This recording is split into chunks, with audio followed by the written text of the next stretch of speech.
मैथिली ठाकूर हिने 11 जानेवारी 2014ला यूट्यूबवरती स्वतःचं चॅनल ओपन केलं आणि त्या चॅनलद्वारे मैथिली ठाकूर ही फोक म्युझिक आणि क्लासिकल म्युझिकचे व्हिडिओज यूट्यूबवरती अपलोड करत होती.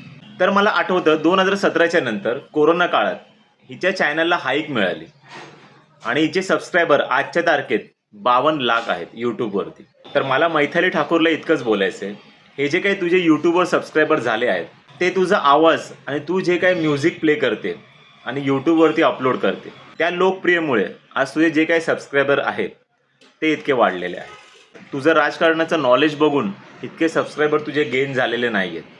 तर मला मैथिली ठाकूरला इतकं बोलायचं आहे, तुला लास्ट इयरला जे BJP कडून तिकीट मिळालं आणि BJPच्या तिकिटावरती तू जे काही निवडून आलेली आहेस ते फक्त BJPला आणि तुलाच माहिती आहे. तर फायनली मैथिली ठाकूर मी तुला इतकंच बोलेल की तू आज बिहार राज्याची एक आमदार आहेस आणि तुला जनतेसमोर काय बोललं पाहिजे आणि काय नाही याचं भान तुला असायला हवं.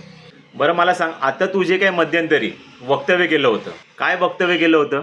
तर मला 4 मुलं झाली तर मी 4ही मुलं माझे RSS मध्ये भरती करेन. का बरं? हे तू बोललीस का तुला कोणी बोलायला लावलं असं? कधी मैथिली ठाकूर बोलते मी माझे 4 मुलं झाली तर RSS मध्ये देईल. कधी हा धीरेंद्र शास्त्री हा बोलतो 4 मुलं जर पैदा केली तर त्यातलं एक मूल हे RSSला द्यायचं. का बरं? तर मला मैथिली ठाकूर आणि हा धीरेंद्र शास्त्री या दोन्ही मूर्खांना इतकं सांगायचं आहे, तुम्ही असं स्टेटमेंट देण्यापेक्षा तुम्ही असं स्टेटमेंट पण तुम्हाला देता आलं असतं ना की आम्हाला जर 4 मुलं झाली किंवा 4ही मधला जर एक आम्हाला कुठे द्यायचं असेल तर आम्ही भारतीय सैन्याला देऊ, असं बोलता आलं असं तुम्हाला. पण मनुवाद्यांनो तुम्ही असं बोलले नाही. आज भारतीय सैन्य जगामध्ये 4थ्या नंबरवरती आहे आणि तुम्ही तिकडे जाऊन बघा, प्रत्येक जाती धर्मातले जे काय सोल्जर्स आहे देशाची रक्षा करतात. तर हे बघ मैथिली ठाकूर, तुला जे काय बोलायचं असेल ना जनतेसमोर, तर तू जनतेची जी काही समस्या असेल त्याच्यावरती बोल.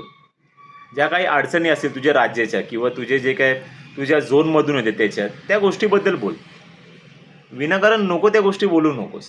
आणि पहिली गोष्ट, तुला राजकारणातलं शून्य पण काय माहिती नाही.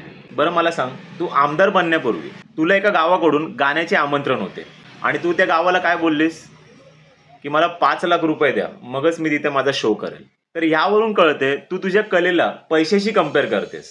आणि दुसरी गोष्ट, ज्या जनतेला तू तुझ्या कार्यक्रमासाठी पैशाची मागणी करते तीच जनता फ्री ऑफ कॉस्टमध्ये तुला वोटिंगद्वारे निवडून देते. मग मला सांग, तू किती सेल्फिश आहे.